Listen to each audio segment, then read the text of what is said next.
刘銮雄曾说，李嘉欣漂亮是漂亮，但风骚是真风骚。作为香港的顶级富豪，刘銮雄风流了一辈子，也挥霍了一辈子。普通富豪追女生是送包送车，而大刘是直接送楼。和他交往的都是港圈大名鼎鼎的女性，堪称狙击了一个时代的女神。但是最终得到他千亿身价的，为什么是那个平平无奇的甘比呢？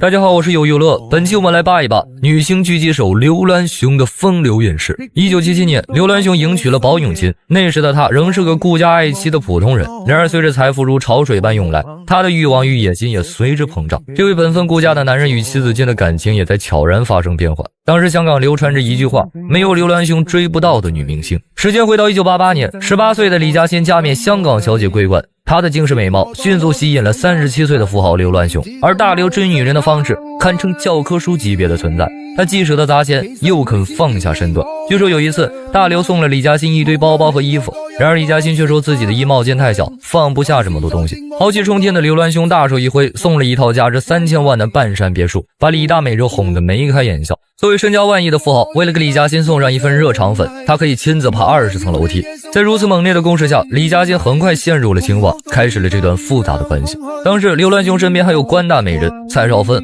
洪欣等其他女性。李嘉欣在这段关系中表现得极为主动和强势，甚至直接挑战了刘銮雄的婚姻。他的目标很明确，就是成为正宫娘娘。根据刘銮雄原配包永琴在自传中的记述，李嘉欣曾深夜致电他，用不堪入耳的言语进行辱骂和挑衅，也成为了压垮刘銮雄与包永琴婚姻的最后一根稻草。包永琴离婚那天曾跟刘銮雄说，你娶谁都可以，就是不能娶李嘉欣。在这场轰动全港的恋情中，李嘉欣收获了价值数千万的豪宅名车等巨额财富，同时也背负了最嚣张的第三者、金牌小三等骂名。如果说李嘉欣与刘銮雄的故事充满了高调和征服欲，那么蔡少芬的故事则更像一出被命运裹挟的苦情剧。蔡少芬出身贫困，自幼就因母亲嗜赌而被四处追债。17岁那年，蔡少芬获得香港小姐季军后，母亲便开始主动为女儿铺路，安排她结识富豪。刘銮雄对她也的确大方，不仅在她18岁生日时豪掷100万举办盛大生日宴，更在交往的6年间为蔡母偿还过亿的赌债，并赠送多处房产。在所有与刘銮雄有绯闻的女性中，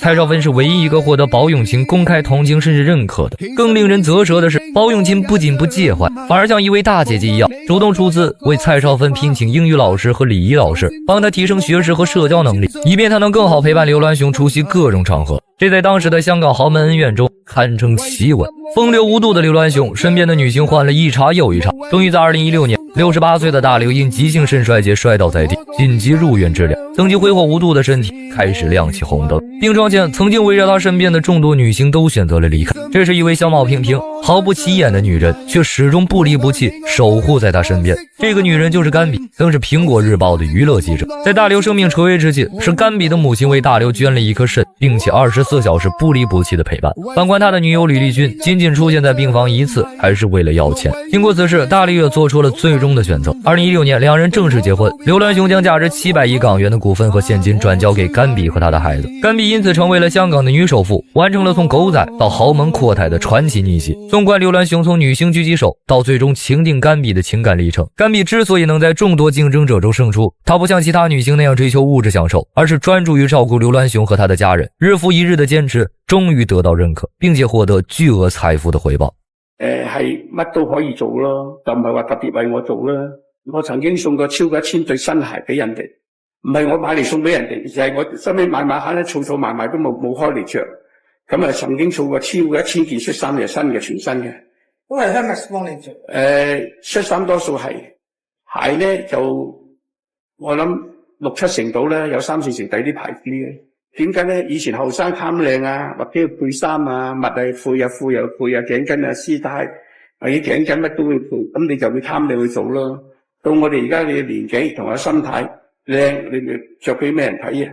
第二就根本我哋最緊係乾淨嘅，所以咧就最舒服就係 T 恤啊同埋褲。其實大佬都曾經着過100蚊4件嘅 Giordano T-shirt 嘅。不過依家着嘅大部分都出自 Hermes 手筆，至於啲靚料西褲啦噃。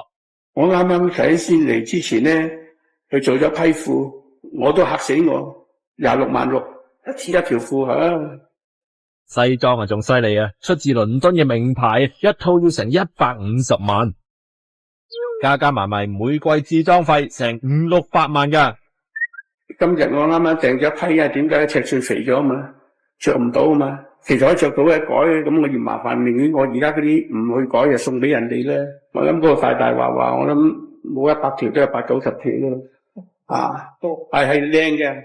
今年5月，甘比晒出和范冰冰聚会的照片，只见2个女人姿态亲密，看上去颜值也不相上下。大家惊叹甘比逆天改脸之余，也免不了在心里嘀咕：她们俩什么时候成闺蜜的？10月，换成范冰冰晒视频，主角依旧是她和甘比，这次是甘比为她织毛衣，她为甘比庆生，已知甘比的手工作品一向只送最亲近的老友，可见2人这关系的确不一般。今年中秋前夜，恒大许家印许老板突然在家中被捕，网友这才恍然大悟，嗨，大刘刘銮雄和许家印的关系众所周知，范冰冰和甘比还能怎么认识？答案呼之欲出，算来算去，许老板最对不起的当然是广大恒大地产的业主，那些砸出6个钱包半生积蓄的买房人，现在风雨飘摇等交房，心中没有一刻安宁。其次，他还对不起一个女人，就是许家印大地会好兄弟刘銮雄的太太，香港现任女首富甘比。比当年只是一个小小娱记，她是肯干多少有几分姿色，被周星驰赏识的伏明霞认可，后来一跃成为香港女首富，多亏老公刘銮雄大手笔的赠与。而甘比上任后，华置的财务报表就没好看过，罪魁祸首就是许家印。许家印和刘銮雄的缘分始于牌桌，恒大上市前夕突遇资金困难，许老板使出浑身解数也周转无力，关键时刻银皇杨受成给他指了一条明路猛龙过江。许老板找到香港4大家族之一的郑裕彤童叔门下，童叔听完来意，点上一支雪茄让他坐下，先玩2把牌。许家印马上心领神会，从此后每周定期到香港报道，风雨无阻。牌桌上的常客除了郑裕彤还有刘銮雄。2009年10月，恒大在港交所上市，一众牌友纷纷到场祝贺。在恒大上市前夕，刘銮雄投下了5000万美元，购得了恒大初创股，成为了恒大最重要的支柱投资者。此后，许家印和刘銮雄感情越发深厚。每当许家印周转陷入困境时，刘銮雄总是慷慨解囊，为恒大提供坚实支持。许家印和刘銮雄也成了最牢固的盟友和最亲密的合作伙伴。2010年房地产市场政策变动后，恒大发行了6亿美元的优先票据，刘銮雄及其主导的华人置业认购了其中的一半。2011年，恒大转让江苏项目时，刘銮雄以38.75亿港元接手。2016年，恒大因监管要求减持盛京银行股份，华人置业以69亿港元接盘。这些资金往来，许家印都没有亏待刘銮雄。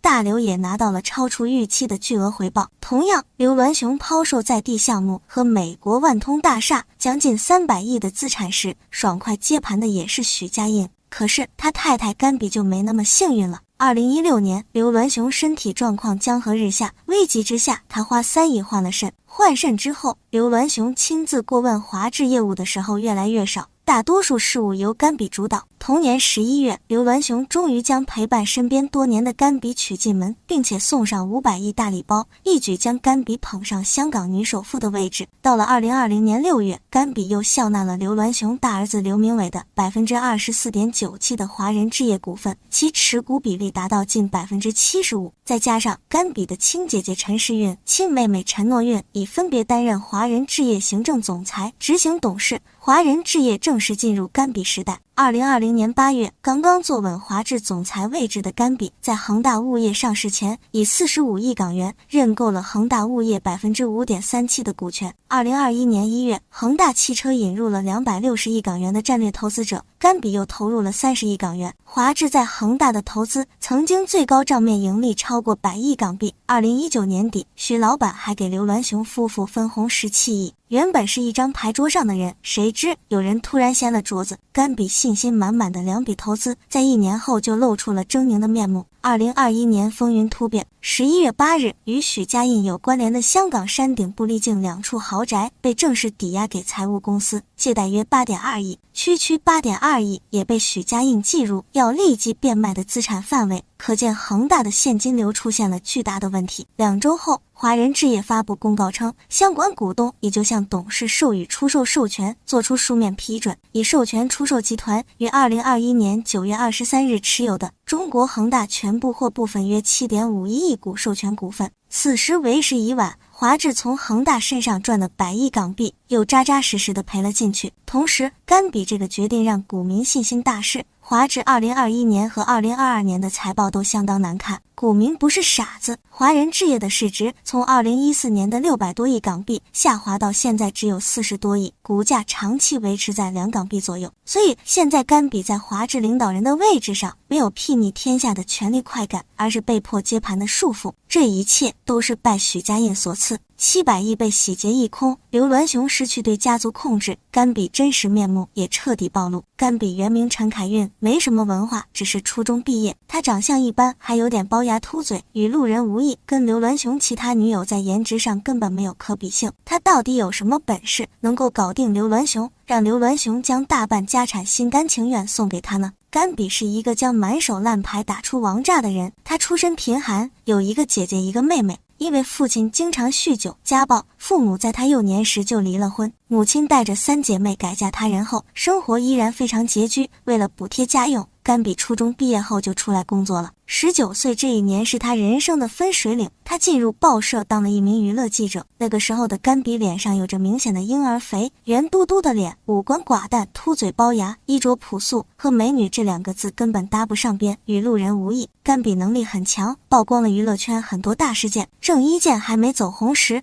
和当红女星邵美琪走到了一起。为了这段感情，邵美琪付出了很多。郑伊健凭借着《古惑仔》迅速走红后，传出了他劈腿梁咏琪的传闻，但是没有证据。刚入行的甘比和一众狗仔为了找到2人在一起的证据，每天在郑伊健家门口蹲守。时间一天天过去，却始终找不到证据，其他人没有了耐心，最后只剩下甘比一个人在坚守。功夫不负有心人，他终于拍到2人交往的照片，证实了传言。甘比因为这件事在这一行开始崭露头角。香港富豪李嘉诚的小儿子李泽楷谈过一段办公室恋情，对象是公司律师林慧仪。2人分手后，听到风声的甘比和一众记者们非常兴奋，火速找到了林慧仪。林慧仪坐在车里哭个不停，长长的头发散落下来挡住了脸，根本没法拍照。其他记者干着急，没办法，甘比脑筋灵活胆子大，挤到车窗处，伸进手去撩开了林慧仪的头发，将她的脸露了出来。一时间照相机的声音此起彼伏，林慧仪狼狈的模样被拍了下来，登上了媒体头条。甘比也因为撩开林慧仪头发这一举动成了娱乐圈的名人。他情商很高，又善于察言观色，无论采访多么大牌、脾气多么古怪的明星都能轻松应对。他和采访过的很多明星还成了朋友，接触过周星驰的人大都说他难以相处，甘比却和他成了朋友。一次甘比采访他时，他当众捏了甘比的脸一下，就像对待自己的妹妹一样亲切随意。甘比频频爆出大料，又和很多娱乐圈明星成了朋友，在娱乐圈混得风生水起。刘銮雄有钱又花心，和原配宝永琴离婚之后，身边莺莺燕燕不断，而且全都是绝色佳人。关于他的花边新闻经常登上媒体头条，他自然也就成了娱乐记者们乐于采访的对象。作为一名合格且出色的娱乐记者，甘比自然不会放过采访刘銮雄的机会。采访刘銮雄时，其他记者都循规蹈矩，甘比不知是有心还是无意，相机顶到了刘銮雄眼前。刘銮雄心中不悦，怒斥他：“你拍照离那么近干嘛？”他反问刘銮雄：“你是怕我把你脸上的大痣拍清楚吗？”甘比用幽默化解了刘銮雄的怒气，给他留下了深刻的印象。之后2人隔3差5通电话，甘比在电话中使尽浑身解数逗刘銮雄开心。赢得刘銮雄好感的甘比，先是成了专门采访他的金牌记者，之后又做了他的私人秘书，水到渠成后成了他的女友之一。当时刘銮雄还有一个女友吕丽君，吕丽君家世好，学历高，长得也不错，是个落选港姐。她的长相虽然比不上刘銮雄过往那些明星女友，却比甘比漂亮得多。吕丽君在各方面都比甘比强，最终却败在看似毫无威胁的甘比手里。甘比成为刘銮雄女友后，行事低调，不争不抢，在媒体面前嘴非常严，从不乱说。他将姿态放得非常低，有吕丽君在场时，他像个服务员一样端茶倒水伺候着。他还搞定了刘銮雄的母亲。刘銮雄的母亲年轻时也是1号人物，在刘銮雄心中有着非常重要的地位。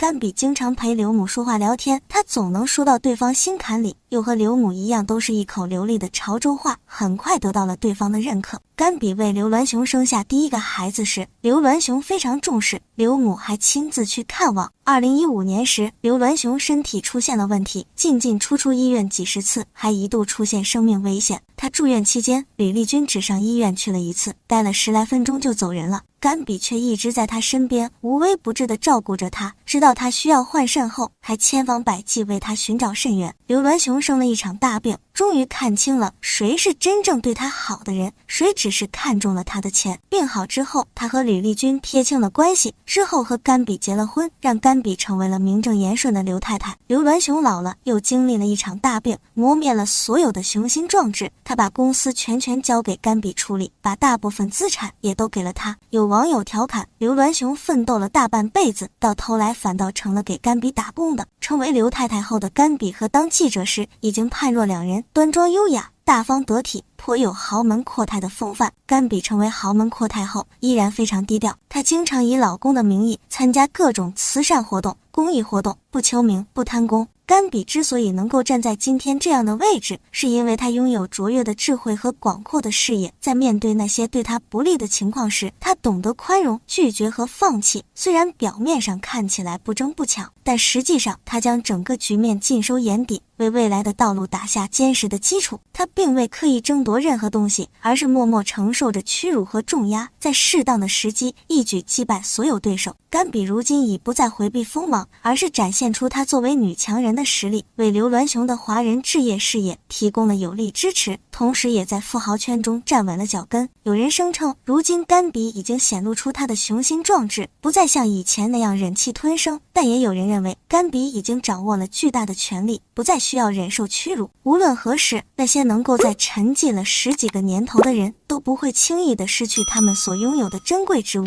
好難教嘅，好多人都問我點樣可以發達，我其實好肯教人嘅。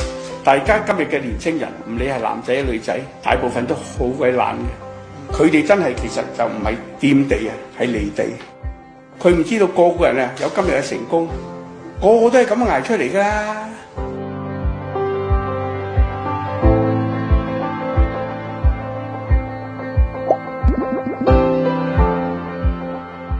我諗今日香港最有錢嗰頭1、20人，如果係自己創業嘅，個都係慳翻嚟，初慳翻嚟，捱翻嚟嘅，就唔係話哇有錢就去旅行啊，有錢就去碌卡啊。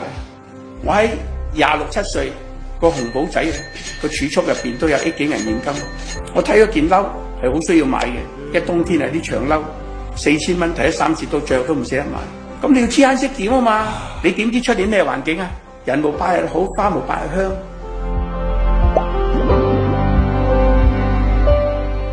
嗱，我一次喺電視睇見咧，我好傷感嘅。我見到一個青年啊，我諗佢24、5歲、25、26歲度，接受一個電視台唔知訪問，話住劏房，地方好細。咁佢接受嗰陣時咧，手就揸住本漫畫。咁我心諗，如果你講到你個劏房咁細，你係咪應該去兼職揸翻一間的士又好，揸小巴好，或者係揾多份工咧？佢唔係喺房入邊睇漫畫，咁呢啲你有咩怪人嘅？即係你過去都係唔夠努力，梗係唔夠努力啦！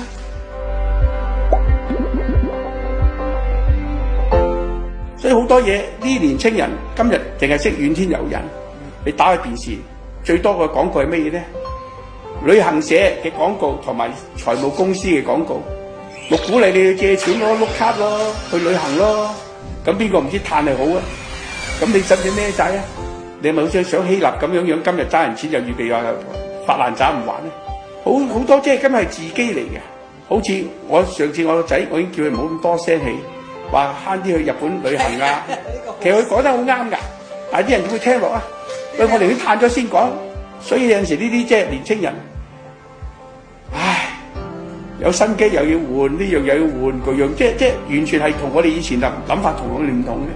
你睇翻以前初，我記得我同我前妻啊，第一個老婆個理想都希望有層樓1500尺，有100萬定期存款已經好滿意嘅。呢啲有陣時都唔係話我一開始話我要做幾多錢有錢咁樣，唔係嘅，冇嘅，邊度有咁諗㗎？而家個環境好咗好多啊！以前都冇綜援，而家有綜援，有呢樣嗰樣，但係最慘咧，佢要求高喎。又嫌政府又唔幫到佢乜，又唔幫到佢乜喎。其實真係香港一個好可悲嘅悲歌嚟嘅。喺我哋以前50年前或者60年前，窮到落街輪水或者你知唔知啲住嘅居住環境曳到啲老鼠通屋走嘅？而家劏房住屋乾乾淨淨有冷氣咯。佢哋真係其實就唔係掂地係離地。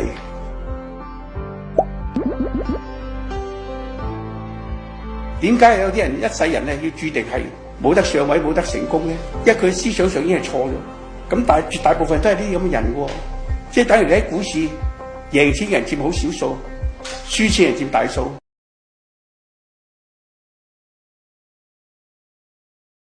我係想講咧，我好後悔，我幾耐之前幫嗰個賤人啊？幾耐之前啊？上年年尾。年尾到啊！即係成年前去幫一個賤人，我好後悔，因為應該有得去破產。當時我幫佢又唔想個仔女有個阿媽破產，影響佢嘅心靈。但我睇翻轉頭咧，真係寧願去破產好過。點解咧？我幫咗佢使錢事少，嗰陣時1年前啲錢唔及得今日咁大，今日仲大。大家都知香港而家咩環境，咁幫咗都好閒。佢有咗錢，有自己嘅網上打手，專係做呢啲咁嘅。而家你見到啲咁嘅嘢，第一簡單講，我澄清阿陳海韻從來冇同我損失過任何錢，唔好話200億，佢同我賺超過200億嘅藝術品嘅投資就有。我今日同佢澄清，損失就冇。如果有損失喺私人嚟講，都係我自己決定嘅，即係完全唔關陳海韻事。佢亦冇同我損失過錢，佢仲反而喺我藝術品嘅投資賺咗超過200億。咁但係點解啲人咁講咧？又話800億要落空第二女富豪前妻嘅仔女而家到底過啲乜嘢咧？呢啲咪好似真嘅一樣，其實完全都係假嘅，都係作出嚟嘅。又話而家我宣佈咗，將全部財產轉俾個仔，阿金比被踢出局，完全都冇咁嘅事嘅，完全冇嘅。所以點解今日我要講咧？係好嚴重不實嘅，唔係指控係造謠啊！咁佢呢個人叻喺邊咧？佢對特工隊嘅網上打手嘅，佢請咗以前忽然一周個好似聽聞嘅總編輯，就仲要負責領呢一隊人，就專係負責做呢啲嘢嘅。咁你做乜嘢都唔關我事，我都忍。你一講到佢而家咁同我損失200億又話而家落空又話係咪俾個仔乜乜全部都係作出嚟嘅。如果我再唔講，仲有一樣，呢啲新聞有冇提我就嚟死啊！我早幾日個朋友約我出嚟食飯，咁有個朋友咧就喺電話問我：阿租哥你冇事啊嘛？我有咩事啊？佢唔係話出邊傳你身體好差就嚟死喎，又係咁嘅傳法。而家你睇我有一個樣講嘢，似唔似就嚟死啊？可能就係俾人激死就會有，但係我就自己身體冇病㗎。如果我再唔出嚟，真係可能傳啲傳咧，我已經死咗添。任人講㗎，呢個賤人咧，你睇最近去咗新加坡，冇人識佢㗎，自己招搖撞騙，人哋見到佢都驚咗佢，然後自己影張相，又揾人影張相我9日對住見到電視嘅拜登阿普京我喺電視再唔係我 T 圖添得啦，我夠可以話我企喺隔離啦。你明我意思即係講笑啊！你去藏親你嘅事，你哋咁後生可能冇聽過。以前有套電影台灣拍嘅叫《養鴨人家》，佢唔止係養鴨人家，佢用養鵝人家。你知咩叫鴨同鵝嘅分別啊？你後生仔後生女都唔知鴨即係專做女人生意啫，鵝男人生意又做，女人生意做，就叫鵝啦。所以台灣以前有部電影叫《養鴨人家》，佢而家做埋養鵝人家。呢啲係佢嘅私生活，佢嘅事，唔關我事。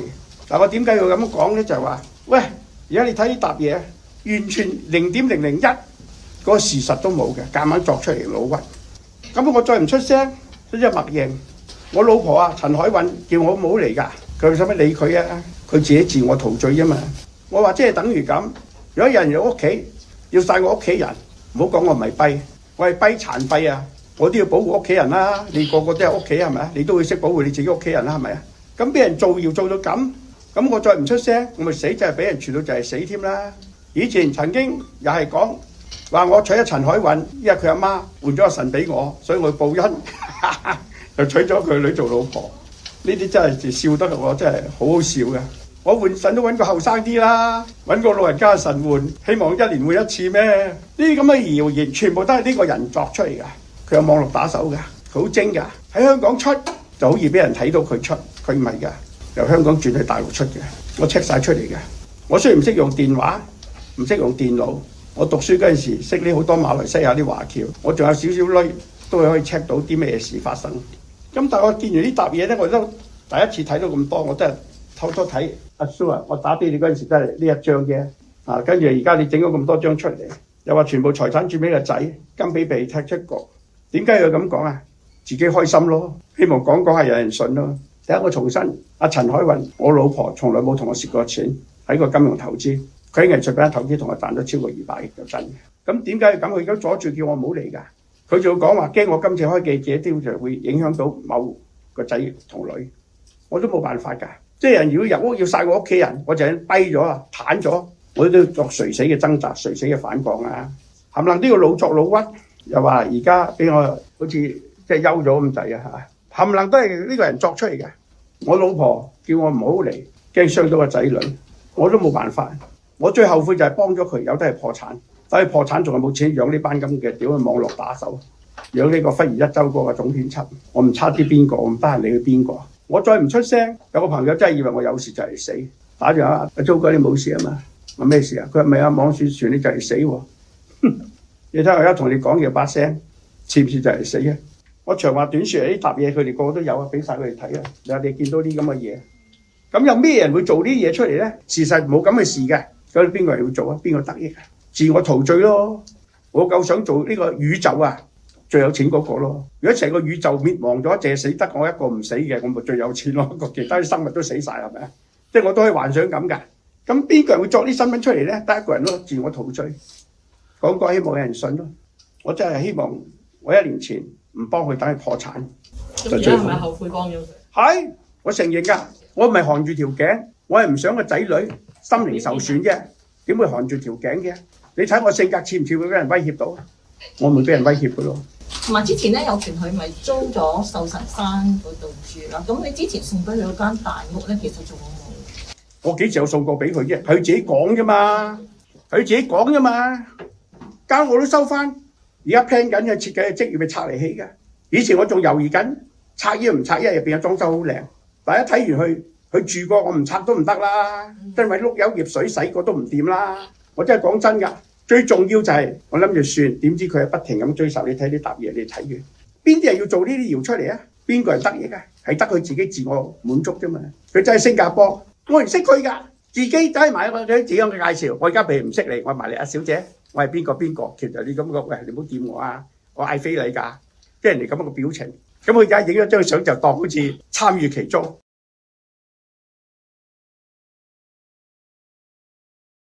我同你講一樣嘢啊！有一次我當住個仔女講，我話你阿媽撲街，唔係今次第一次啦，我都救咗佢3次啦。我仔女直呆咗啊，望住阿媽，佢阿媽就扎扎地傻笑咁，俾人 call 孖錢啊，補倉冇錢補倉啊，連埋今次都3次啊！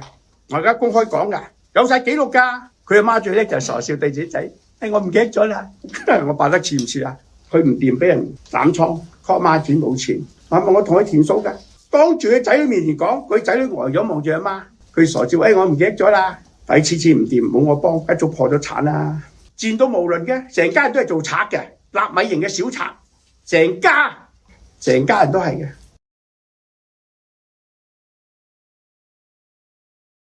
你唔好啊，我淨係鬧佢噶。人哋有錢買進環，一次過俾現金，佢唔係噶，俾 10%， 但係另外俾15% 時單俾政府，咁啊 10% 你睇。你咪傻嘅？我見到有錢佬嘅太太又係俾晒錢去買進環，咁你有錢俾晒錢，點會成交咯？啊，最多俾晒錢，一次過俾錢，佢又唔係噶，佢冇腦噶，俾10%度 deposit， 然後又俾現金，俾15%俾政府，俾時單，咁你話你點樣成交啊？冇腦噶，你唔知你以為好姐，其實蠢過隻豬頭餅嚟嘅。佢最蠢咧就係以為佢做乜嘢唔知。即係好似鴕鳥政策咁，將個頭踎喺沙入邊嗰時，我睇唔到人，人睇唔到我。你會唔會收翻晒佢啲嘢㗎？第一，阿姐姐，我要收晒，日蠢咗，要救佢就救晒。你聽唔聽明啊？以後再冇呢啲咁嘅拉楞㗎啦。佢再破產，我都唔會救佢嘅。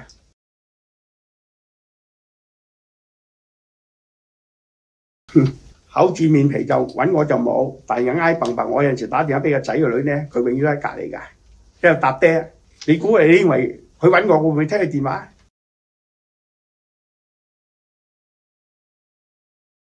你知唔知我點解要分財產啊？一當我喺醫院，佢上嚟入嚟醫院睇我死唔去，唔夠2分鐘就走咗，知我唔死得啦，就同記者講，哇，同我好關係啊，點啊，佢知我唔死得啊，就扮 close 啊。咁扮 close 咧，我第一要保障我今日個老婆。我其實嗰陣時唔係想結婚嘅，但係為咗保障即刻結婚先。但係再發現到原來結婚都唔夠保障，最保障就係分身家。因為如果我結咗婚，我啲財產就係喺信託嗰處都有得拗嘅。嗱，啲基本嘅法律常識我講俾你聽。咁研究過最安全就分咗去。個記者招待會嗰次啊嘅大約1個禮拜到，我律師仲同我講啊，劉生你分咗嗰啲就係冇㗎啦，你攞唔翻㗎。你知我點答個律師啊？我寧願睇錯我而家分俾嗰啲人啊，我都唔寧願有機會俾佢有得益啊！你聽有幾清楚我講呢句説話。咁啊，呂小姐佢嗰對仔女有冇分到？我冇提過姓呂啊，你冇自己捉蟲啊！賤人嚇賤人啦，呢個一流。第二呢啲我亦唔方便答你。嗱，我舉個例，有幾種可能，可能我豆丁都唔分，亦可能我留俾我老婆去決定，即係而家今日我老婆，亦可能我留俾我老婆呢3個仔女去決定，即係有幾個可能嘅，即係可能啊！你知唔知咩叫可能啊？我未諗清楚，但係越睇越唔對版，因為我驚我分咗身家俾呢個仔女咧，我驚俾佢攤埋。嗱，我講埋俾你聽啦，食埋，我最驚係呢樣嘢啫，即係我最擔心係呢樣嘢啊！唔係話我唔想分身家俾呢個仔女啊！我今日仲有個 say， 你知咩叫意思啊？仲有個 say， 因為陳海韻都好肯聽我嘅説話，我3個仔女都肯聽我嘅説話。答完你未啊？你清唔清楚我意思啊？即係如果譬如我而家突然間話啊，我而家呢個哥哥呢個姐姐啊，阿老婆呢個幾醒目啊，幾有眼緣啊，你同我送100萬俾1000萬俾佢，佢一定照做。你聽唔聽明嘅意思啊？因為佢哋知道啲錢我好辛苦賺翻嚟俾佢哋噶嘛，唔係佢賺噶嘛。咁佢一個正常人係咪應該都執行我嘅意思先？你而家所以你頭先答個問題，我而家答咗你㗎。你一定唔會分俾某啲人嘅。邊啲某啲人啊？即係某啲賤人。賤人梗係唔會啦！你今日呢個問題都有少少問題啦。講就係你在生一日，佢就唔得到任何嘢。你講個賤人，我就長命1萬歲，佢都冇機會啦，係嘛？我鬼唔會再破產都第一次啊！佢就係破產㗎，貪到死，乜嘢都要借。你睇佢買嗰個進環，俾10%嘅 deposit， 俾15%嘅士擔俾政府。你夠薑嘅，你俾晒現金啦。我見到有啲有錢佬嘅老婆，一次過俾現金。佢無論買貴咗，佢一收租可能1厘息、厘半息，佢唔使擔心個 payment 啊嘛。你俾10%嘅 deposit， 然後俾15%嘅現金俾政府士擔，係咪冇腦傻嘅？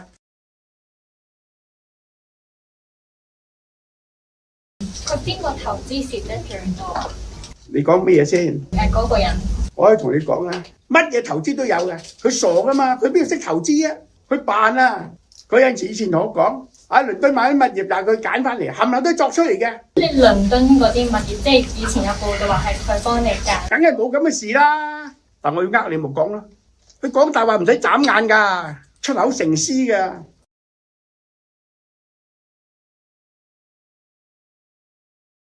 其實仔女大睇到知道佢媽啲即係個賤人啲衰嘢。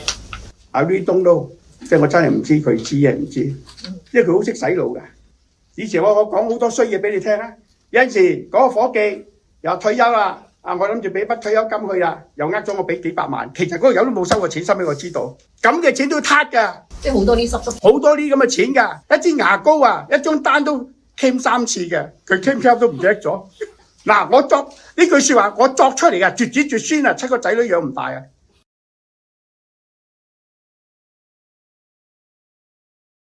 我想答你，我都話遺囑一早分咗啦，我改乜嘢 Q 嘢？我而家要再改，都要信我老婆肯執行我意思，我啲仔女肯執行我意思先改到啊！你而家聽唔聽明啊？我而家乜嘢都冇，我自己啊，咁但係我相信我今日嘅呢個老婆陳海韻，我叫佢做乜，佢會照意思做。佢3個仔女都會執行我意思，就係呢度我有信心。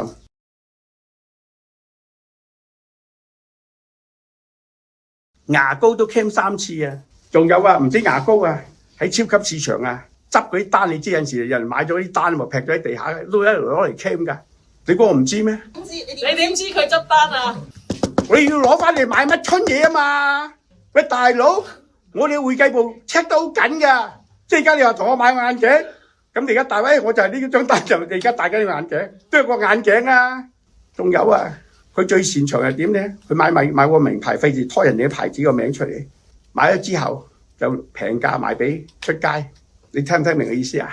我記得40幾年前啊，我哋帶客去夜總會啊，嗰啲舞女最中意揾啲老襯啊，邊度買啲日本時裝，買完即刻8折就套現翻。嗱，你都買入頭都知我冇講大話咪？以前好興㗎，即係其實揾個老襯啊，5000蚊買咗啲日本時裝，其實5000蚊有人找咗數，我就即刻收翻4000蚊現金，嗰個日本時裝鋪就淨代你1000。呢啲咁嘅古惑嘢，我諗500萬億年前我都出賣啦。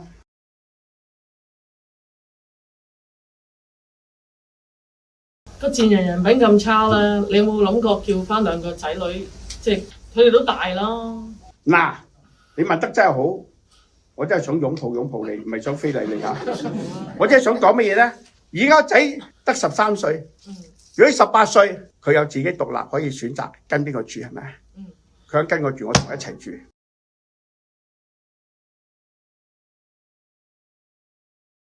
佢為咁樣去打擊到我而家呢個老婆啊嘛！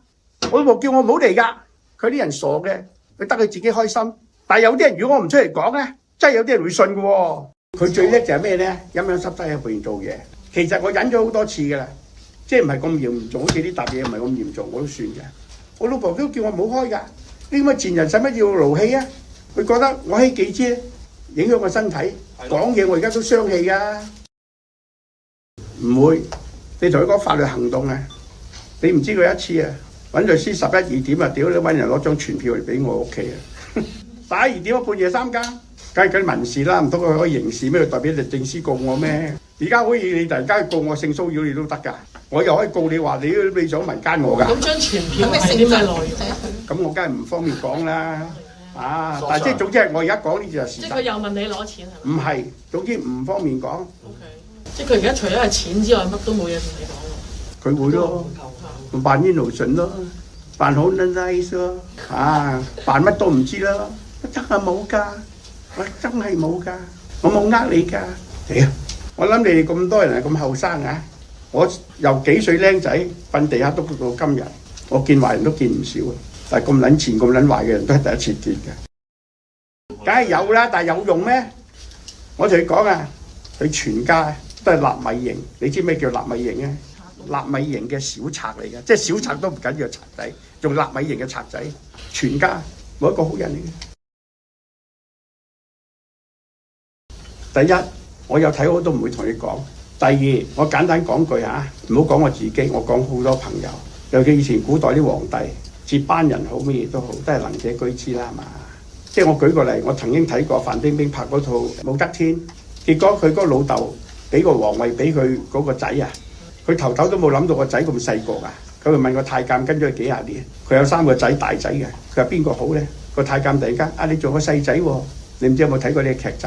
佢諗下係喎，因為佢發現到嗰3個仔咧，譬如 A、B、C 啊，俾任何一個仔做皇帝，另外嗰2個一定要死㗎啦。聽唔聽明意思啊？即係嗰3個都係心狠手辣嘅，咁啊唯一嗰個細嗰個咧去做皇帝，呢3個都唔使死，佢就結果決定俾個細仔做。我如果講句唔好聽，都係能者居之。以前啲皇帝都係咁啦，唔係一定俾長子做㗎。我最少起碼咧還翻一個公道俾我而家呢個老婆，真係話好緊要㗎，呢個先係我最重要。唔係人哋真係以為佢蝕咗我200億，或者而家失勢乜，完全冇咁嘅事。咁但係你話點會咁大段文章講咁多廢話？我都保護自己屋企人㗎嘛。我咪因為佢係我老婆喎。佢做錯嘢做得唔啱，我都會頂佢，我都會教佢。佢做得啱，我梗係要支持佢啦。講到李嘉欣呢個女人，真係港圈小三天后，夠膽鬧原配，打電話到我屋企，對住寶永勤連噴9句粗口，公然挑人正宮，擺明想逼走阿勤，自己做名正言順嘅劉太，囂張到呢個境界，真係不愧最強小三4個字。最得人佩服嘅係佢對豪門嘅執念，直到佢嫁俾許晉亨嗰一刻，香港豪門班太太先至通通鬆晒氣，終於唔使驚呢個禍水闖入自己屋企。當年李嘉欣上陳志雲飯局，講到第三者角色嘅時候，仲假惺惺話傷害咗大劉當時嘅太太，但係轉頭就變，只會負一半責任啫，仲話之後冇做過任何人嘅第三者。承認喺同劉生嘅關係度，我係傷害咗佢當其時嘅太太，我承認，但係我只會攞50% 嘅責任咯。之後我完全冇覺得我做過任何人嘅第三者。1988年，李嘉欣先至18歲，參加港姐選美，憑住嗰副驚為天人嘅樣貌同氣質，毫無懸念奪冠。港媒當時評佢石破天驚，一時間風頭無兩。我當時一眼就中意咗佢，為咗博佢紅顏一笑，佢話屋企唔夠位放衫，我直接買咗間2000萬嘅豪宅送佢。呢間半山別墅，佢1997年賣出嗰時狂賣到6800萬。除咗呢間，我仲送咗跑馬地另一間別墅俾佢，2間屋轉手一賣，李嘉欣淨賺超過9000萬。佢中意 Hermes， 我一次過買幾廿個送佢。有次佢屋企停電，半夜話想食腸粉，我唔理3721，排20幾層樓送過去。當時佢喊到眼淚直流，話好感動，我仲以為自己揾到真愛。當年一段爆粗錄音震撼全香港，李嘉欣半夜打電話鬧我，質問我點解要捧紅恩。更離譜嘅係，佢同我原配寶詠芹嘅罵戰，阿琴患上乳癌後，忍無可忍，揭露佢嘅真面目。2000年仲喺報章連載自傳，琴心集直話同我嘅婚姻最大敵人就係李嘉欣。1983年，香港，一个32岁的亿万富翁一口气买了5辆法拉利。提完车的瞬间，他突然觉得这样没意思，然后坐上公交回家了。这个年轻人就是香港第一服饰大亨刘銮雄。过去40年，他的前场与情场一样，极富争议，任性且邪性。他一边挣大钱给财经界制造新闻，一边花大钱给娱乐圈贡献花边。关之琳、李嘉欣都曾是他的爱。如今他的身体已经不允许他继续轰轰烈烈了。2016年，有媒体爆料他花3亿换肾，从此他告别了曾经的女友们，与甘比完婚，只想过点安生日子。但他波澜壮阔的前半生至今还被大家津津乐道。刘銮雄出生于香港一个富裕家庭，19岁去加拿大留学，在那里他和宝永琴相知相恋，毕业就结了婚。婚后的刘銮雄给自己定了一个小目标，买150平的房子，存款达到100万。为了实现这个梦想，他希望把家里的吊扇生意拓宽销路，卖到北美去，但遭到父亲坚决反对。为此还差点和父亲闹翻，没办法，他只能自己单干。为了支持丈夫，宝永琴卖掉了自己的嫁妆，还说服父母抵押房子，给刘銮雄凑够了创业的第一桶金。就这样，27岁的刘銮雄创办了爱美高。接下来的事就不得不用运气来形容了。因为石油危机加经济衰退，美国掀起一股节能风潮，刘銮雄生产的吊扇一年狂卖24万台。1979年，28岁的刘銮雄就赚到了人生中的第一个小目标，但风口很快退散，于是就有了开头那一幕。刘銮雄觉得自己像个暴发户一样无所适从，找不到方向和动力。但很快刘銮雄就在股市找到了新的刺激。1984年，他和合伙人梁英伟意见不合，直接清仓股权离开。他的出走让爱美高股价大跌，然后刘銮雄又抄底爱美高股票，杀了个回马枪。一抛一吸间，刘銮雄不仅重新夺回了公司控制权，还成功获利2亿港元。这一战也让他尝到了资本游戏的甜头。紧接着他又如法炮制，先后出击能达科技、华人置业、中华煤气以及香港大酒店4家公司。结果4战全胜，成了香港闻风丧胆的股市狙击手。上世纪80年代末，刘銮雄又多次出手，气吞万里如虎，控制的上市公司多达5家，被视为香港候补财阀。但当一众股民紧盯着他时，他却放下狙击枪，开始疯狂扫楼。从1987年开始，刘銮雄在铜锣湾大面积抄底商铺，买下铜锣湾地带、皇室大厦等多处物业，被誉为铜锣湾铺王。同时，刘銮雄还是最早踏足内地的港商之一，在上海、成都、重庆、深圳等地投资超过200亿，因为买的特别早，光是手里的地皮就翻了好多倍。一手金融，一手地产，年轻几十岁的刘銮雄江湖地位已经隐隐向李嘉诚等前辈看齐。最厉害的是，他从不做亏本买卖，每次经济危机过后，身家反倒能翻上好几倍。唯一一次大失手，可能就是在恒大身上亏了上百亿。不过这点钱对刘銮雄来说并不足以伤筋动骨。如今许家印早已不是当初的许家印，但刘銮雄还是那个刘銮雄。2022年身家高达137亿美元。相比刘銮雄狙击股市楼市，很多人更关心他狙击娱乐圈女明星的故事。从李嘉欣到蔡少芬、关之琳、洪欣、袁洁莹，那个年代最美的港星几乎都没能挡住他的金钱攻势。刘銮雄更是号称有过很多女友，娱乐圈女友只占1%。因为太花心，1992年原配保永琴心灰意冷，选择和刘銮雄离婚。恢复单身的大刘更是成为香港头号